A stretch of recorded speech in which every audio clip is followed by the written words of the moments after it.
Group ഫോട്ടോയിൽ നിന്ന് നമുക്ക് ആവശ്യമില്ലാത്തൊരു വ്യക്തിയെ വളരെ വൃത്തിയായിട്ട് എങ്ങനെയാണ് ഒഴിവാക്കുന്നത് എന്നാണ് ഇന്നത്തെ വീഡിയോയിൽ ഞാൻ പറഞ്ഞു തരുന്നത്. ഇവിടെ നിങ്ങൾക്കൊരു എക്സാമ്പിൾ കാണാം. 4 പേരടങ്ങിയ ഫോട്ടോയിൽ നിന്ന് ഞാൻ ഒരാളെ ഒഴിവാക്കിയിട്ടും ലാലേട്ടൻ്റെ വസ്ത്രമൊക്കെ റീക്രിയേറ്റ് ചെയ്ത് വന്നിട്ടുണ്ട്.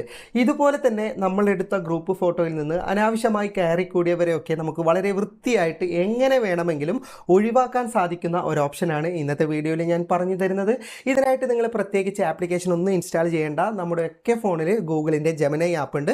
അപ്പോൾ ജെമിനി ആപ്പ് ഉപയോഗിച്ച് എങ്ങനെയാണ് വൃത്തിയായിട്ട് നമുക്ക് ആവശ്യമില്ലാത്തവരെ ഒഴിവാക്കുന്നത് എന്നാണ് ഇന്നത്തെ വീഡിയോയിൽ ഞാൻ പറഞ്ഞു തരുന്നത്. ഇതിനെക്കുറിച്ചിട്ട് ഞാൻ കുറേ മുമ്പ് തന്നെ വീഡിയോ ചെയ്തതാണ്. എങ്കിലും ഒരുപാട് ആൾക്കാർ കമൻറ്റിൽ റിക്വസ്റ്റ് ചെയ്യുന്നത് കൊണ്ടാണ് ഈ വീഡിയോ വീണ്ടും ചെയ്യുന്നത്. അപ്പോൾ ഇതിൻ്റെ കൂടുതൽ വിശദാംശങ്ങൾ എങ്ങനെയാണെന്ന് വീഡിയോയിൽ പറഞ്ഞു തരാം. ഭൂരിഭാഗം ആൻഡ്രോയിഡ് മൊബൈൽ ഫോണിലും ഗൂഗിളിൻ്റെ ജെമിനി ആപ്പ് വരുന്നുണ്ട്. അതുകൊണ്ടാണ് പ്രത്യേകിച്ച് ആപ്ലിക്കേഷൻ വേണ്ട എന്ന് ഞാൻ പറഞ്ഞിട്ടുള്ളത്. ഇനി ആരുടെയെങ്കിലും ഫോണിൽ ജെമിനി ആപ്പ് ഇല്ലെങ്കിൽ പ്ലേ സ്റ്റോറിൽ ഗൂഗിൾ ജെമിനി എന്ന് സെർച്ച് ചെയ്താൽ നിങ്ങൾക്ക് ഈ ആപ്ലിക്കേഷൻ ലഭിക്കുന്നതാണ്. ആദ്യം ജെമിനി ആപ്പ് ഓപ്പൺ ചെയ്തിട്ട് പ്ലസ് ബട്ടൺ ക്ലിക്ക് ചെയ്തിട്ട് ഗാലറിയിൽ നിന്ന് ഏത് ഗ്രൂപ്പ് ഫോട്ടോയിൽ നിന്നാണ് വ്യക്തിയെ ഒഴിവാക്കേണ്ടത് ആ ഫോട്ടോ ഇതുപോലെ നിങ്ങൾ സെലക്ട് ചെയ്യുക. ശേഷം വളരെ ലളിതമായ പ്രോംപ്റ്റ് കൊടുത്താൽ മതി. ഞാൻ കൊടുത്ത പ്രോംപ്റ്റ് നിങ്ങൾക്ക് ഇവിടെ കാണാം. ഈ ഗ്രൂപ്പ് ഫോട്ടോയിൽ നിന്നും വലതുഭാഗത്തുള്ള സ്ത്രീയെ മാത്രം ഒഴിവാക്കുക, ബാക്കിയുള്ളവരെ ചിത്രത്തിൽ നിലനിർത്തുക എന്ന്.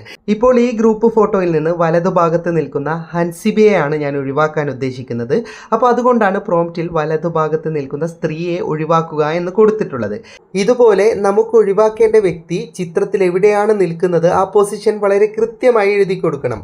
ഇടത്ത് നിന്ന് രണ്ടാമത്, വലത്ത് നിന്ന് മൂന്നാമത് എന്നൊക്കെ കൃത്യമായ പൊസിഷൻ കൊടുക്കുകയും അതിന് താഴെ ചിത്രത്തിലുള്ള മറ്റുള്ളവരെ നിലവിലുള്ളതുപോലെ നിലനിർത്തുക എന്നുകൂടി കൊടുക്കേണ്ടതുണ്ട്. അതിനുശേഷം നിങ്ങൾ ഇത് സെൻഡ് ചെയ്ത് കൊടുക്കുക. ചിത്രത്തിലെ മറ്റുള്ളവരെ നിലവിലുള്ളതുപോലെ നിലനിർത്തുക എന്നുകൂടി പ്രോംപ്റ്റിൽ നിർബന്ധമായിട്ടും നിങ്ങൾ ഉൾപ്പെടുത്തിയിരിക്കണം. അല്ലെങ്കിലുള്ള പ്രശ്നം മൊത്തത്തിൽ എഡിറ്റ് ചെയ്യപ്പെടും. അങ്ങനെ എഡിറ്റ് ചെയ്യപ്പെടുന്ന സമയത്ത് മുഖമൊക്കെ മാറിപ്പോകാൻ സാധ്യതയുണ്ട്. അപ്പോൾ നിർബന്ധമായും ഈ കാര്യം കൂടി ഉൾപ്പെടുത്തി സെൻഡ് ചെയ്ത് അല്പസമയം കൊണ്ട് തന്നെ നിങ്ങൾക്ക് ഇതുപോലെ മനോഹരമായിട്ട് നമ്മൾ പറഞ്ഞ വ്യക്തിയെ ഒഴിവാക്കുകയും അവിടെ വേണ്ട വസ്തുക്കൾ റീക്രിയേറ്റ് ചെയ്തിട്ട് ഔട്ട്പുട്ട് ലഭിക്കുന്നതാണ്. ഇനി ഇതിൽ നിന്ന് ഞാൻ ഒരാളെ കൂടി ഒഴിവാക്കി കാണിച്ചു തരാം. ഇടതുഭാഗത്ത് നിൽക്കുന്ന പെൺകുട്ടിയെ കൂടി ഒഴിവാക്കാൻ പ്രോംപ്റ്റ് കൊടുത്ത് സെൻഡ് ചെയ്തിട്ടുണ്ട്. ഇപ്പോൾ നിങ്ങൾക്ക് കാണാം ചിത്രത്തിൽ 2 പേര് മാത്രമായിട്ടുണ്ട്. മുഖവും കാര്യവും ഒന്നും മാറിയിട്ടില്ല. നമുക്ക് നല്ല രീതിയിൽ തന്നെ എഡിറ്റ് ചെയ്ത് ലഭിച്ചിട്ടുണ്ട്. ഇനി നിങ്ങൾക്ക് ഗ്രൂപ്പ് ഫോട്ടോയിലുള്ള ഒരു വ്യക്തിയുടെ സ്ഥാനം കൃത്യമായിട്ട് എഴുതാൻ ബുദ്ധിമുട്ടുണ്ടെങ്കിൽ മാർക്ക് ചെയ്യേണ്ട ഓപ്ഷനും ഇതിനകത്തുണ്ട്. അതിനായിട്ട് ആദ്യം നിങ്ങൾ ഗാലറിയിൽ നിന്ന് വേണ്ട ഫോട്ടോ സെലക്ട് ചെയ്ത് കഴിഞ്ഞാൽ അത് അപ്ലോഡ് ആകുന്നത് വരെ കാത്തിരിക്കുക. അതായത് അത് ഇങ്ങനെ ഒന്ന് കറങ്ങും. അത് കറങ്ങി തീർന്നു കഴിഞ്ഞാൽ ജസ്റ്റ് ആ ഫോട്ടോയിലേക്കൊന്ന് നിങ്ങൾ ക്ലിക്ക് ചെയ്താൽ അത് ഓപ്പണായി ലഭിക്കുന്നതാണ്. ഇനി താഴെ നിങ്ങൾക്ക് മാർക്ക് ചെയ്യാനുള്ള മാർക്കർ ഓപ്ഷൻ ഉണ്ട്.